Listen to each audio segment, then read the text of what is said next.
صرف پیسے کا ہونا رزق نہیں ہے، نیک اولاد، اچھا اخلاق اور مخلص دوست بھی رزق میں شامل ہے۔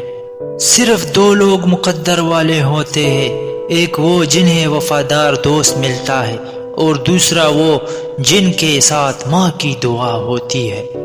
جس زبان سے جھوٹ نکلنا بند ہو جائے، اس زبان سے نکلی ہوئی ہر دعا قبول ہوتی ہے۔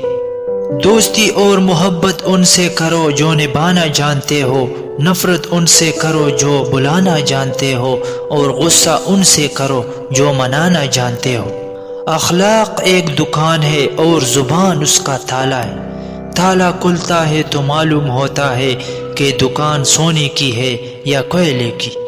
کبھی نہ گرنا کمال نہیں ہے، مگر گر کے سنبھل جانا کمال ہے۔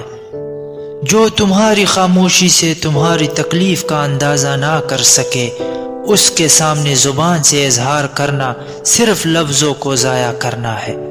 اگر کوئی تم کو اپنی ضرورت کے وقت یاد کرے تو پریشان مت ہونا، بلکہ فخر کرنا کہ اس کو اندھیروں میں روشنی کی ضرورت ہے اور وہ تم ہو۔ کسی مشکل میں کسی بزدل سے کوئی مشورہ مت کرنا، کیونکہ وہ تمہاری بچی ہوئی ہمت کو بھی ختم کر دے گا۔ ہمیشہ ایسے شخص کو چنا کرو جو آپ کو عزت دے، کیونکہ عزت محبت سے کہیں زیادہ خاص ہوتی ہے۔